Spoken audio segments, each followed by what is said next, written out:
Viewers, আপনারা তো বেগুন কালার বেগুন দেখেছেন, কিন্তু কখনো কি এরকম সাদা বেগুন দেখছেন? তো দেখেন এখানে সাদা বেগুন ধরছে। যখন গাছগুলো কিনা হয় এখানে কিন্তু সাদা বা হলুদ অন্য কোনো রঙের বেগুন গাছ মনে করে কেনা হয় না। এখানে বেগুন গাছ বেগুন করে মনে করে কিনা হয়। কিন্তু তারপরে দেখলাম যে এখানে সাদা বেগুন ধরছে। যদিও ব্যাপারটা একটু অন্যরকম। আমরা এর আগে গ্রামে দেখিয়েছিলাম যে বেগুন গাছে হলুদ বেগুন ধরেছিল, কিন্তু আজকে দেখলাম যে সাদা বেগুন ধরলো। তো এটি একটি হয়তো হাইব্রিড গাছ, এর জন্য এরকম। আর এর ভিতরের কালারটাও কিন্তু আপনার সাদা। নর্মাল যে বেগুনগুলো হয় টেস্ট সব কিছু এরকম, কিন্তু বেগুন গাছটা আপনার মানে বেগুন গাছ সবই এক, মানে সেম সেম কোয়ালিটি, কিন্তু বেগুন যে ধরেছে সে বেগুনই ছিল সাদা বেগুন। আবার এর ফুল যে এসেছে সে ফুলও ছিল কিন্তু বেগুনি কালারই ফুল। তো এখানে আজকে আমরা দেখলাম যে এখানে বেগুন, আর এখান থেকে মালবেরি দেখতেছিলাম যে এগুলো বড় হয়েছে কিনা। তো এগুলো বড় হওয়ার আগে এখান থেকে ছিঁড়ে খেয়ে ফেলে। আর এগুলো একটু টক টক লাগে, এর জন্য এর টেস্টটা একটু বেশি ভালো, মানে একটু অন্যরকম টেস্টটা। আর এর মানে একটু বড় হইব, মালবেরি কিন্তু খুবই বড় হয়, আর এই বড় হইলে কিন্তু এর টেস্ট অনেক মিষ্টি হয়। আর এই মালবেরি একদম কালো জামের মতন রং ধারণ করে। আর এই ফল গাছ আপনার জুস, তারপরে ফ্রুট জুস, নানান জুস বানিয়ে কিন্তু খাওয়া হয়। আর এর টেস্ট কিন্তু অসাধারণ। আর এখান থেকে মানে দেখতেছিলাম যে গাছে কতগুলো আছে, গাছে প্রায় অনেকগুলোই ছিল। আপনারা যদি আগের ভিডিও যদি দেখেন, তো সেগুলা কি করছে পোলাপাইন যারা থাকে ছোট, ওরা ছিঁড়ে ছিঁড়ে এখান থেকে খেয়ে ফেলে, যার জন্য ওই গাছে মানে মালবেরি ফল ধরতেছে না। আর ফল ফল ধরে, কিন্তু ফল ধরার আগে ওরা ছিঁড়ে ফেলে। তো ছিঁড়ে ফেললে তো এখান থেকে আর ফল উঠবো না নতুন করে। আর এখানে বিলাতি ধনিয়া পাতার নিচে এগুলার ওইখান থেকে বীজ এখানে নিচে পড়ছে, এর জন্য বিলাতি ধনিয়া পাতা হয়েছে। আর এখানে একটি আমড়া গাছ। আর আমরা চেষ্টা করি যে একটি টবে একটি গাছ রাখার জন্য, এতে করে যে মাটির থেকে যে খাবারগুলো আছে সেগুলো যেন পায়। আর এখানে দেখেন আপনারা যে ধুন্দুল ধরছে, এগুলো কিন্তু ধুন্দুলের পাতা। আর এটা একটি সবেদা গাছ।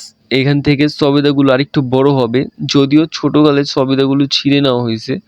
আর ছিঁড়ে নেওয়ার জন্য এখান থেকে সবেদা আপনার কাঁচা হয়ে গেছে আর নষ্ট হয়ে গেছে। তো এগুলা যখন বড় হবে বাড়তি হবে তখনই কিন্তু এগুলো ছিঁড়তে হবে। তাছাড়া যদি অন্য টাইমে ছিঁড়া হয় তাহলে তো গাছ নষ্ট হবে। তো কমলা গাছে নতুন করে ফুল আসতেছে আলহামদুলিল্লাহ। আবার কমলা ধরবো এই গাছে, এই গাছে প্রায় কমলা ধরে। আর এখানে আছে পানি যেগুলা গাছে দেওয়া হয়। তো আজকে যেহেতু একটু শীত শীত ঠান্ডা, এর জন্য আজকে আর গাছে পানি দিতে হইব না।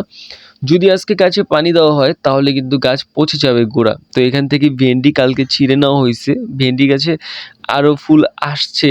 এটা আমরা এখানে ভেন্ডি বলি, ঢেঁড়স, ঢেঁড়স নামে পরিচিত এটা। ওইখানে একটি পেঁপের চারা, এখানে মরিচের চারা। আর মরিচ গাছ থেকে অনেক মরিচ পাওয়ার ফলেই এখান থেকে আরও মরিচ গাছ লাগানো হয়েছে। এই মরিচ গাছটাতে কিন্তু প্রচুর পরিমাণে মরিচ ধরে। আর এই ছুরি এগুলা দিয়ে সব মাটি সমান করা হয়, মাটিতে এই পানি দেওয়া হয়। এটা হলো আপনার ময়লা পচিয়ে রাখা হয়েছে এখানে। গাছের পাতা বা সবজির চোচা যেগুলো আছে সেগুলো এখানে মানে পচিয়ে পানিতে পচিয়ে রেখে তারপর এই পানিগুলা গাছের গোড়াতে দেওয়া হয়। এই গাছে কিন্তু অনেক মরিচ, একদম পাও থেকে নিয়ে মাথা পর্যন্ত গাছে মরিচ। আর এখানে এরকম একটি গাছ যদি আপনার বাসায় থাকে তাহলে আপনার মরিচ কিনে খেতে হবে না। এখানে একটি লাল মরিচ ধরছে, তো মরিচটা আমি ছিললাম, এখান থেকে ছিঁড়ে ওইখানে রাখবো এখন। তো এই মরিচের মানে বীজ যদি নিচে পড়ে অনেকগুলো হইব। এই যে এখানে কতগুলা লাল মরিচ সবগুলা ছিঁড়া হয়েছে এখান থেকে। আর এই মরিচগুলো একটু ঝাল বেশি হয়। আর আপনার এখান থেকে এই মরিচগুলা প্রায় বাসায় নিয়ে যাওয়া হয় রান্নার জন্য। তো আর নিজে মরিচ লাগিয়ে নিজের মরিচ খেতে কিন্তু অসাধারণ লাগে। এই গাছটাতে মানে পুরাই মরিচ, অনেক মরিচ ধরছে গাছে। সব থেকে মানে এই গাছটাতে বেশি মরিচ ধরছে। তো মাটির ক্ষেত্রে এইখানে নর্মালভাবেই সার দেওয়া আছে। আর এটা একটু বড়ি গাছ, বড়ি গাছে কিন্তু ফুল ছিল, কিন্তু এখন ফুল নাই, এখন আবার নতুন করে পাতা আসতেছে। তো সামনের বছর হয়তো ওই বড়ি গাছে বড়ি ধরবো। আর বড়ি গাছে বেশি পরিচর্যা করতে হয় না, এটা মানে রোদ তাপমাত্রার জায়গায় থাকলে হয়। এই যে লাউ গাছ, লাউ গাছেও অলরেডি লাউ বড় হয়ে আসতেছে এখান থেকে। আর এইটি একটি বাঁশের মাচা দিয়ে গাছ করানো হয়েছে যাতে করে মানে ভেঙে না যায়। তো সুন্দরভাবেই আছে, সব কিছু ঠিকঠাকভাবেই আছে মাশাল্লাহ। ভালো থাকবেন আপনারা সবাই। আসসালামু আলাইকুম। Subscribe to my channel. দেখা হচ্ছে নতুন কোনো ভিডিওতে। টাটা, আল্লাহ হাফেজ।